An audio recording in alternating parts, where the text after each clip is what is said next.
I was alone for a long time. I was scared that they'd find out who I was or what I was. And you're not alone. Not anymore. Star Wars Jedi Survivor's been out for a few weeks now, and so hopefully most people have had a chance to play it. I personally have. I've played through the whole game completely because I got that obsessed that instead of making any video as the game was coming out like I initially planned to, I decided to just go ahead and complete the whole thing because I got that entranced. The game is excellent, so it is. It's everything I would have ever wanted from a sequel to Fallen Order. And so I just wanted to sit down and talk about it and like really get into what I thoroughly enjoyed about the game, especially with how much I loved Fallen Order when it came out. I've replayed the game a good few times now and feel I really have a great grasp on that. And with Survivor coming out, that's just a full-scale improvement in nearly every aspect on what Fallen Order built. It's made the game more expansive. We have a lot more options in both combat, customization, the story, and its scope is widened significantly over Fallen Order, I would think. And overall, the game is just a wholesale improvement. Like, that's not talking about the performance of the game. There's always been a lot of issues with that, especially with different releases, particularly on PC. I played the game on PS5, and while I did experience some bugs and some glitches, etc., I'm not going to be focusing on them here because I don't think that's indicative of what the majority of people who now play this game are going to experience, especially post patches and all of that there. And I really feel that Survivor is, to me, what a lot of other recent sequels have been to other people, where I didn't gel as much with games like God of War Ragnarok or Horizon Forbidden West.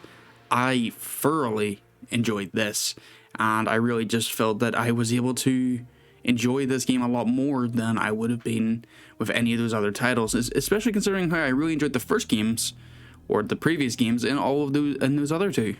So I was very surprised to not enjoy them as much. But Survivor has met and exceeded my expectations in what I wanted from a Fallen Order sequel. And I'm not going to go into a lot of spoiler territory with the whole game or anything like that here. I just want to talk about mainly things to do with combat, such as the stances I'll be mentioning, and I'll be going up until where we explore the first planet in the game. So be warned about that. This is the spoiler warning. If you want to leave, you can go. The short answer is I enjoy Survivor. It's a good game. Go play it. Terrorist. You gonna let him call you that? So getting right into it, right from the get-go, we are reintroduced to all the mechanics that we're used to from Fallen Order. Exploration, being able to jump, double jump, wall run, climbing across beams and grates. As well as that, we get reacquainted with our most civilized tool, Stop the Jedi!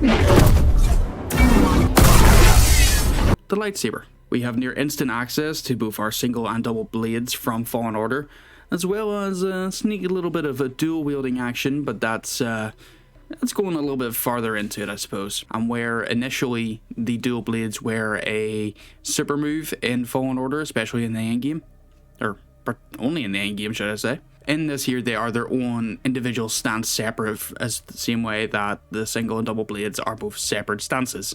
And I'll talk more about that in a little bit, but going on, we also get access to all of the force powers that Cal unlocks throughout the course of Fallen Order, from being able to push, to pull, and the force stop, or freeze. I forget exactly what you call it. But the freezing ability has now been made into a bit of a AoE super move as compared to being more of a directionally targeted move, much in the same way pull and push are, and the same way all of them were in Fallen Order. Being reintroduced to all these mechanics and abilities like this is great in two senses. For one, Fallen Order players aren't going to feel like Cal has regressed from where he was in the beginning of Fallen Order.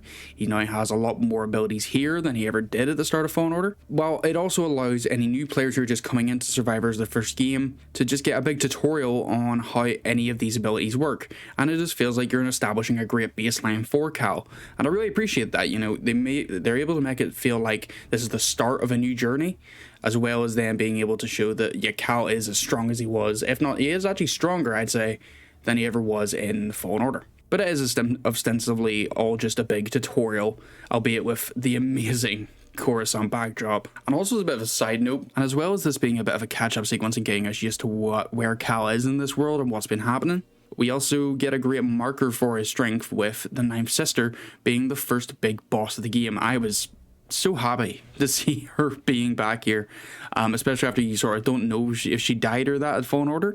Clearly not. She has survived through her hatred of the Force, has got herself a new arm, or new hand, and is still after Cal after all this time. And it really does show Cal's development both in power and in mindset with how he so quickly dispatches the Ninth Sister. Well, I suppose it depends on how good you are at the game on how quickly he really does it, but where in the first game Trilla was this sort of unbeatable foe at the very beginning of the game to sort of gauge how far down the ladder Cal is, the Ninth Sister here is much more of a marker to show how strong Cal is. So he is able to beat her with, well, not minimal effort.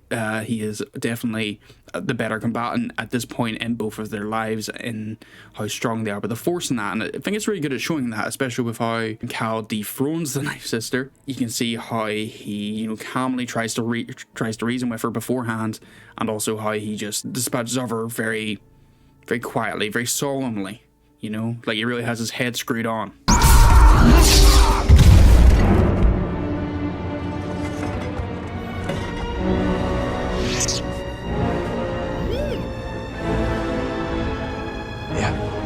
And going on from that, we have the combat, and the combat in Survivor, it's just chef's kiss. And it opens up on Fallen Order's combat by having Cal be clearly a lot more comfortable wielding his sabers in all of his forms, a lot more than he ever was in Fallen Order.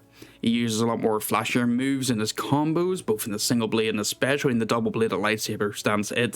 It's great. He does all these flourishes and spins and overhead spinning stuff. It's just really cool. I love it. And that's not even to say of all the additional options he gets as well, such as the dual wielding stance, the crossguard stance, and the blaster stance, on top of his already well-established single and double bladed stances. And while I've seen a lot of contention with the stances, having a considerable amount of people talking about the stances being, locked to only the two being accessible from workbenches and meditation points, I feel like it was really essential for them to lock these two down, both keeping the mechanic easy. You only have two to ever think about at one time.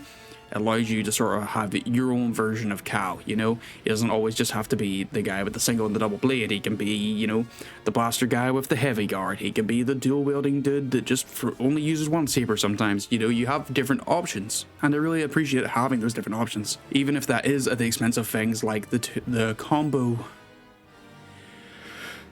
Even if that is at the expense of things like having the combo sequences where you can transition from one single blade to your double blade, or from your double blade back to your single blade, or even the way the super move worked with the split blades being dependent on if you were dual wielding at the time, or double bladed at the time, or single bladed at the time. While we lose things like that there, I feel like the added variety of each stance having its own skill tree in that, I feel like that's a much better improvement over it. In the ideal world, we would get both. We would be able to use all stances simultaneously, or have like a little wheel like in Red Dead Redemption or GTA, but obviously that's not what they've gone with here. But you never know. The third game, we could see it. Another great improvement would be the enemy variety and how you get a lot more of it from Fallen Order. In Fallen Order, the main combatants we faced were the Imperials. We had the Stormtroopers, Purge Troopers, and as well as different flora and fauna from different planets. Other than that, and apart from a few bosses, you don't really have a lot of enemy variety in what they can do and what they're capable of. Thankfully in Survivor, that is greatly expounded on. Now, while you could say there could be a lot more room for different variations on encounters and combatants, as there does seem to be a fair lot of sort of reskinning or just rejigging of current enemy types. But we do get a fair improvement. We've got, of course, more Imperials than ever before, with a lot more variations to them. You've got your shield boys, you've got droid boys, you've got fly boys, you've got all that there. As well as that you have the Bedlam Raiders being a main antagonist that Cal will face in his journey. These are raiders, as the name suggests, so they fight a little bit differently. They use these staffs. They have a lot of different people within that organization and different variances of them. They also use separatist droids, which means you have the whole different type of separatist droids, and there is a great variation of them in the game as well to add a lot more variety to those types of enemies also. And while we did have a fairly decent selection of flora and fauna in the planets of Fallen Order, here in Survivor that is so much more vast.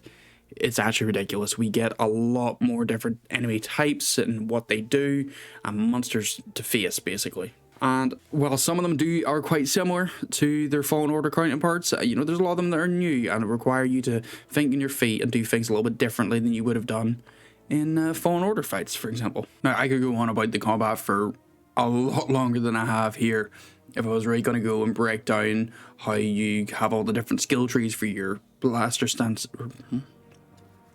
like all your different skill trees for your stances, how you upgrade it all, what all of these different styles are capable of, all the enemies, all the bosses. But I'm going to keep it just where we've left it for now, and that will be his own dedicated video down the line. Not a bad change of scenery. Grease's place should be around here somewhere.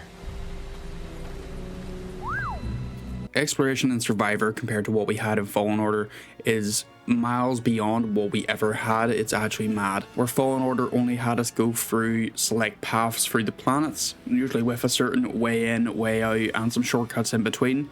Here in Survivor we have hub worlds. We have the first main planet we go to, Kobo, being, you know, the biggest explorable area in the game. And it really boils down to being, you have the core area of Rambo's Reach being where your sort of home base of the area is set up, and everything stems out from there in different branching paths, much like a tree, with many nooks and crannies to explore therein, different ways to find the shortcuts and cut back in yourself, and all that classic Fallen Order exploration style. It is just a greatly expanded version of that, giving Cal a much more open environment in which to explore and discover these different options and different routes he can go down. And while the majority of the exploration in the game is, you know, standard fare for any open world game that has, or any game that has open world segments for that matter, I think it's just great because you get a lot of the sense of scale of the world you're exploring. You get a lot of really cool vistas and sights, and really interesting things happen within these different areas, and it gives a lot of good reason to go exploring, because you get things from lore dumps to boss fights to extra skill points and expansions on abilities. But one of the most important things is you get more customization options, and oh, I love me some Star Wars drip. Some drip wars content, you could say. In Survivor, you can customize so much more than you could in Fallen Order. You can go from every component of your lightsaber, the materials, the blades. You have BD1 and all of his new parts and customizations to his actual chassis and his body, as well as then his materials and color schemes and all of that there. You also get Cal's customization, which is also top tier. He has a lot of really cool drip this time around, which you can all mix and match, you know, jacket pieces to shirt pieces to trouser pieces. It's all really cool and fun to collect them all to find which combinations work well. You also get different hairstyles for Cal, and you actually get to give our boy a full-on beard, and you know, we gotta love the bearded look. And honestly, I spent way too long exploring through Kobo as much as possible just so I could find like the best drip I could for Cal. Like, I had to have this man looking immaculate at every opportunity I got. He was never just mashed together with what collectibles I found. I always had to try and coordinate each outfit, each hairstyle, each lightsaber that I had. And you know, I just really enjoy these little aspects in this where you get to be immersed in the game. You get to customize your character, even if you're not the character. You get to make this character look how you want them to look. And I just love that, and I think all of it really suits Cal as well. Like, there's nothing that really feels like, oh yeah, this doesn't look like something Cal could feasibly ever do. Maybe bar the mullet, but we'll not talk about the mullet. All right, let's dance. So that would be the main things I love about Survivor on a very basic level. I love how combat evolves from Fallen Order, and how that then leaks into the encounters we have, the boss fights we have, and all that there. As well as that, then there's the exploration and how much opportunities for exploration we get here in Survivor, especially in comparison to Fallen Order. And I think that's what most of this is. It's all comparing this to Fallen Order. Fallen Order being the direct, you know, game before this. It is the direct comparison to make, and it's really cool to see how Respawn have really expanded on the ideas they set up in Fallen Order and brought that into fruition in Survivor. It's exactly how I wanted this game to go. And obviously, story's a big component, and it's not something I've talked about here, but the story of this game is also just absolutely great. I loved it. Every moment of it. There were so many parts where I was like a giddy little kid and nearly shedding tears. I really, really enjoyed this story. But again, that's all for its own video, and I do plan to make a couple of different videos talking about Survivor in different aspects. I want to do one maybe talking about the combat and how it's all expanded. I want to do one where I talk about the future of this whole franchise, and I want to do a big video breaking down all my thoughts very detailedly in a video of its own that's going into everything from the story to the combat to everything in between. So hopefully you'll join me for that. But anyway, folks, it's been a pleasure having you listen to me ramble on here for a while. But I hope you all have a really good rest of your day, night, evening, wherever it is where you are. And if you would be so kind, you could subscribe to us or throw us a like or share the video, all that wonderful stuff. But thank you very much for watching. I'll see you all later. Peace out. Bode, may the Force be with you. You're a great fighter, Cal. Let's see how well you fly.